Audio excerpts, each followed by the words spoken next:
Hello students, class 10th exercise 4.2 द्विघात समीकरण, ठीक है, क्वाड्रेटिक इक्वेशन, इसका क्वेश्चन हम 5th कर रहे हैं। क्वेश्चन क्या है? एक समकोण त्रिभुज की ऊंचाई इसके आधार से 7 सेंटीमीटर कम है। यदि कर्ण 13 सेंटीमीटर का हो तो अन्य दो भुजाएं ज्ञात कीजिए। तो हमें जो स्टूडेंट्स पता होता है क्या कि समकोण त्रिभुज ये वाला होता है जिसमें एक कोण 90 डिग्री का होता है। तो ये होगा समकोण त्रिभुज, जिसमें जो ये क्षैतिज रेखाएं हैं, जो गिरी हुई रेखाएं होती हैं ना, सीधी रेखाएं, उनको हम क्षैतिज रेखा कहते हैं, क्षैतिज रेखा। और इस क्षैतिज रेखा को हम क्या कहते हैं? आधार, ठीक है। और ये क्या है? जो ये होती हैं ऊर्ध्वाधर रेखाएं। कौन सी? ऊर्ध्वाधर रेखाएं।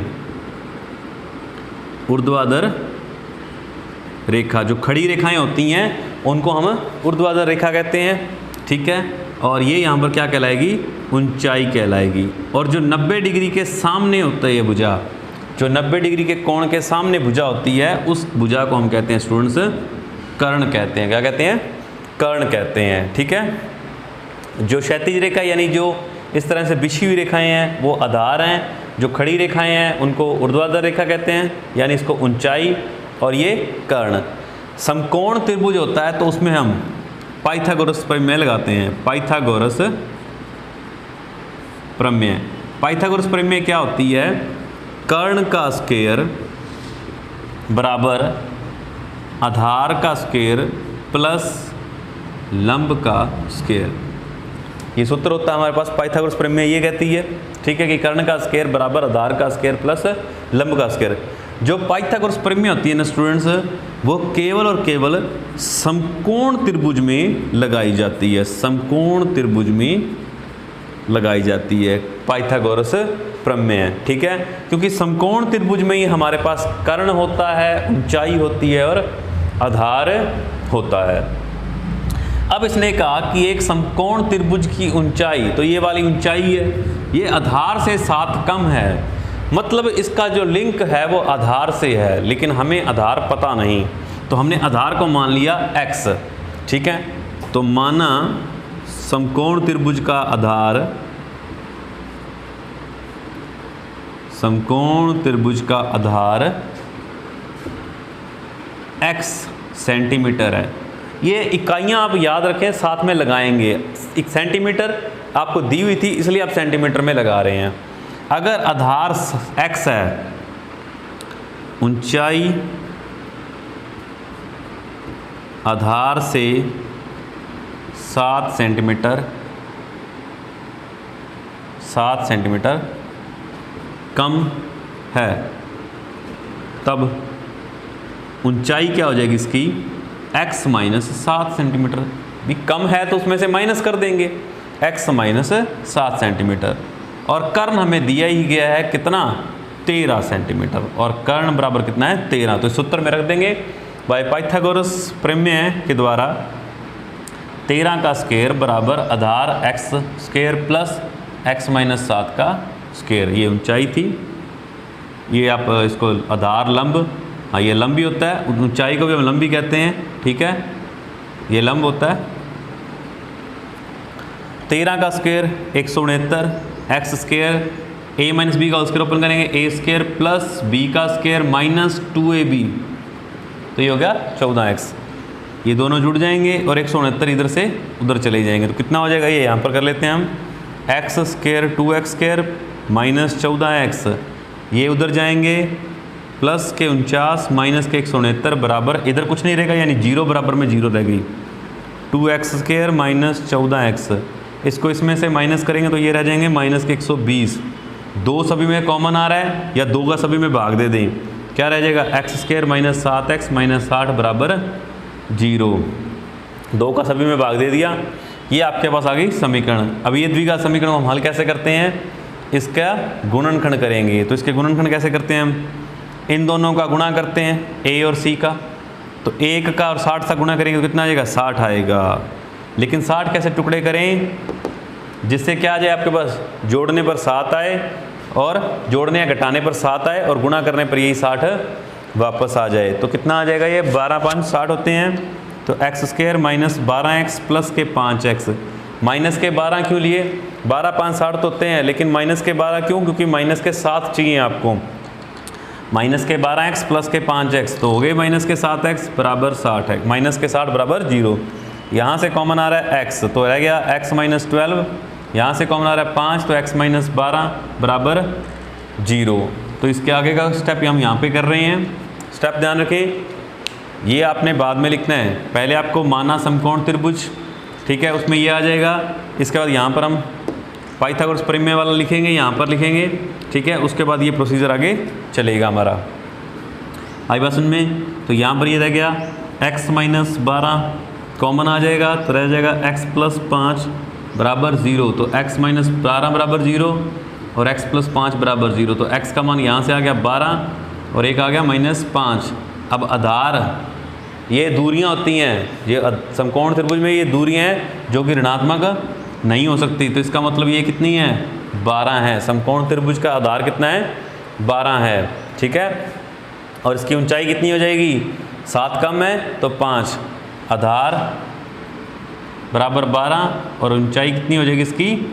5 हो जाएगी। 7 कम है ना आधार से, ये ध्यान रखें इसमें कि इसमें माइनस 5 नहीं हो सकती, क्योंकि दूरी है ये आधार की, जो दूरी होती है इस बिंदु से यहाँ तक की दूरी जो होती है वो धनात्मक होती है। दूरियां कभी भी ऋणात्मक नहीं होती।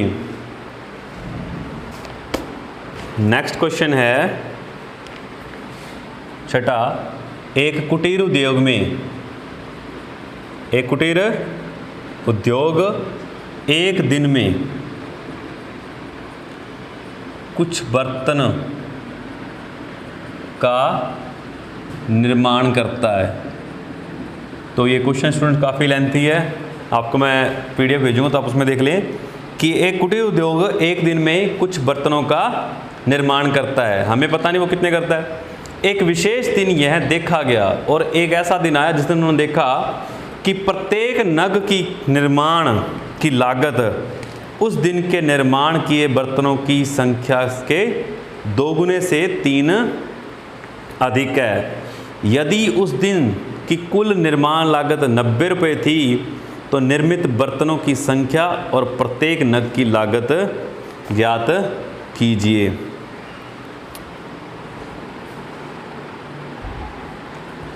हाँ, तो स्टूडेंट्स क्या कहा गया है कि जो निर्मित बर्तनों की संख्या और प्रत्येक नग की लागत ज्ञात करनी है। तो हम मान लेते हैं आंसर यहाँ पे, माना निर्मित बर्तनों की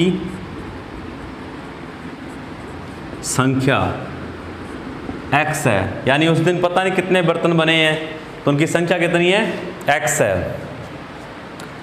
अच्छा, उस दिन जितने बर्तन बने हैं उनकी संख्या, उसने कहा कि प्रत्येक नग की लागत, प्रत्येक नग की जो लागत है, लागत यानी कितना खर्चा आया, वो उस दिन निर्माण किए बर्तनों की संख्या के दुगने से 3 अधिक है। जो बर्तन निर्माण हुए हैं उसकी संख्या के 2 गुने से 3 अधिक है। ये लागत है स्टूडेंट्स, ध्यान रखें, रुपयों में आएगी, ठीक है ना। ये खर्चा है, खर्चा रुपए में होता है। यहाँ पर बर्तनों की संख्या है, अगर आपके घर में 5 बर्तन है तो हमें ये थोड़ा कहते हैं कि 5 बर्तन के साथ कोई रुपए थोड़ा लगाते हैं। उनकी संख्या है सिर्फ 5, ठीक है, जैसे एक होती है वैसे ये x मान लिया आपने। जो लागत होती है कितने का आया तो वहाँ पे रुपए। प्रत्येक जो नग की लागत है यानी एक बर्तन की जो लागत है वो उस दिन बने बर्तनों की संख्या के 2 गुने का से 3 अधिक है। यदि उस दिन बर्तन की कुल निर्माण लागत, तो बर्तन इतने बने हैं, ठीक है, और एक बर्तन इतने का है, और टोटल कितने रुपए लगे?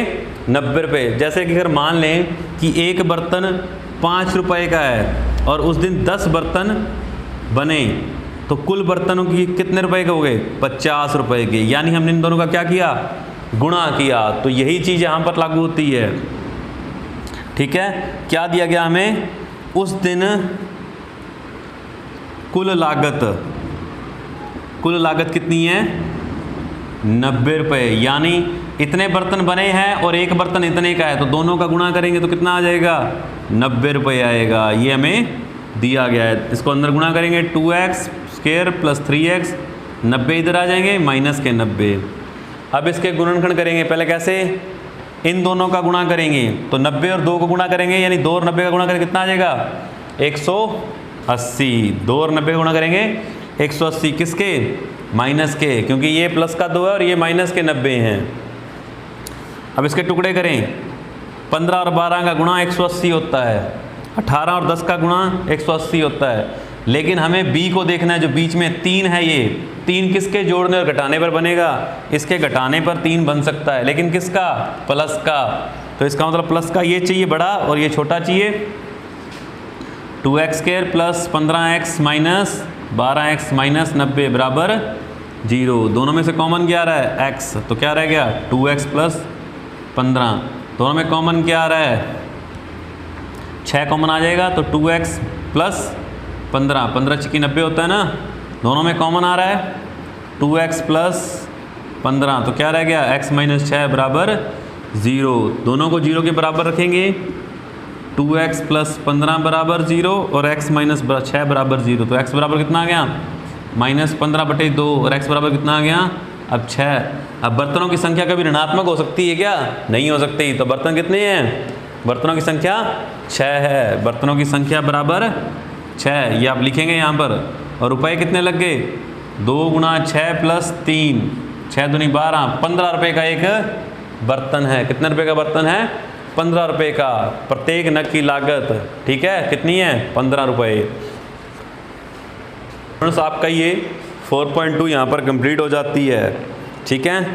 द्विघात समीकरण को पूर्ण वर्ग बनाकर हल करें, तो इसके बाद हम जो द्विघात समीकरण को है पूर्ण वर्ग बनाकर हल करते हैं। इस चीज़ को समझते हैं हम। एक क्वेश्चन लेंगे रफली, आपने पहले गुणनखंड विधि से द्विघात समीकरण को हल किया, जैसे भी आपने क्वेश्चन लिखा होता हमारे पास x² माइनस 2x प्लस 5, कोई भी क्वेश्चन ले लें, ये मैंने एक रफली क्वेश्चन लिया है, बराबर 0, ठीक है। इस द्विघात समीकरण को हमने हल करने के लिए गुणनखंड विधि का यूज़ किया, गुणनखंड विधि इस्तेमाल की, जो अभी हमने कर रहे थे गुणनखंड, जैसे अभी हमने किया था, इसमें भी क्वेश्चन में किया था। अब हमें एक नई विधि का कह रहा है, कहता पूर्ण वर्ग विधि, क्या पूर्ण वर्ग विधि का यूज़ करके, इसका क्या प्रयोग करके हमें इसका जो मूल है, यानी मूल x के मान ज्ञात करने हैं। पूर्ण वर्ग विधि से हमें इसके मूल ज्ञात करने हैं, इस द्विघात समीकरण के मूल ज्ञात करने हैं स्टूडेंट्स, ठीक है। मूल यानी x का मान, x मतलब यहाँ पे जो चर राशि है, ठीक है। अब पूर्ण वर्ग विधि स्टूडेंट क्या है, पूर्ण वर्ग विधि को आपको एक प्रोसीजर है, जिस प्रोसीजर को आपको फॉलो करना पड़ेगा, ठीक है। प्रोसीजर क्या है, x² माइनस, सबसे पहले जो चर राशि है यानी जो c होता है उसको हम दूसरी साइड भेजेंगे, तो 5 उधर जाएगा, ये किसका हो जाएगा माइनस का 5 हो गया, जो भी उसका साइन था वो चेंज हो गया, ठीक है। दूसरा स्टेप, मैं आपको स्टेप लिख देता हूँ, पहले हम स्टेप लिख लेते हैं, ठीक है। पहला स्टेप क्या है, फर्स्ट अचर पद को पक्षांतरण करना। ये जो अचर पद है इसको दूसरी तरफ भेज देंगे, तो हम यहाँ पर साथ के साथ कर भी लेते हैं, चलो x² माइनस 2x प्लस 5 उधर जाएगा, तो माइनस के 5। दूसरा स्टेप, x² के गुणांक को हटाना, x² का जो x² के गुणांक को हटाना, तो x² का गुणांक क्या है, x² के गुणांक में कोई भी अंक नहीं है, अगर कोई अंक होगा तो हम इस पूरी समीकरण में उस अंक से भाग कर देंगे। तो चलो हम क्रिएट ही कर लेते हैं, माना कि यहाँ पर 3 होता, तो हम इसको हटाने के लिए क्या करेंगे, इस समीकरण में 3 से भाग दे देंगे, 3 से भाग दे दिया सभी में, तो ये 3 से 3 कट गया, तो ये क्या बन गया x² माइनस 2/3 x बराबर माइनस 5/3। ये दूसरा स्टेप, कैसे हटाना है वो भी आपने देख लिया, जो अंक है x² के गुणांक में उसका उसमें भाग दे देना है। थर्ड स्टेप, x के गुणांक के साथ 1/2 का गुणा करके उसका वर्ग करके दोनों पक्षों में जोड़ना। x का गुणांक, तो x का गुणांक कितना है, रफ वर्क कहिए, x का गुणांक कितना है, -2/3। माइनस से कोई मतलब नहीं है, वैसे x का गुणांक -2/3 है, लेकिन हमें प्लस माइनस के साइन का कोई खास ध्यान नहीं रखना, लेकिन आप रखना चाहते तो रख सकते हो। इसको 1/2 से गुणा करना, कर दिया, 2 से 2 कट गया, ये रह गया -1/3। इसका वर्ग करके दोनों तरफ जोड़ देना, x² -2/3 x प्लस 1/3 माइनस के का होल स्क्वायर बराबर -5/3 प्लस -1/3 का होल स्क्वायर। x के गुणांक का आधा करके, यानी आधा करना, यानी 1/2 का गुणा करके उसका वर्ग करके दोनों पक्षों में जोड़ देना। कर लिया। यहाँ पर ये आपके पास a प्लस बी का होल स्क्वायर या a माइनस बी का होल स्क्वायर बनेगा, a माइनस बी का होल स्क्वायर या a प्लस बी का होल स्क्वायर बनेगा। कुछ इस तरह से होता है a माइनस बी का होल स्क्वायर। तो देखो यहाँ पर आपके पास माइनस है, ये वाला माइनस का है, तो आप ये a माइनस बी का होल स्क्वायर बनेगा, और प्लस है तो a प्लस बी का होल स्क्वायर बन जाएगा। तो यहाँ पे a और b क्या होंगे, ये x a हो जाएगा और ये b यहाँ वाला हो जाएगा। ठीक है, यहाँ पे माइनस अपने आप मिल रहा है आपको, चाहे आप इसको समझ लें। ठीक है, ये हो गया x - 1/3 का होल स्क्वायर बराबर, इसको ओपन करेंगे 1/9, ये आ गया x - 3 का होल स्क्वायर बराबर, इसका लघुत्तम लेंगे तो कितना आएगा 9, 3 × 9 तो 3 × 5 = 15, 9 × 1 = 9, ये आ गया -14/9 x - 1/3 का होल स्क्वायर। ये 4 ही स्टेप है आपको फॉलो करना है। उसके बाद हमारा ये a माइनस बी का होल स्क्वायर बन गया।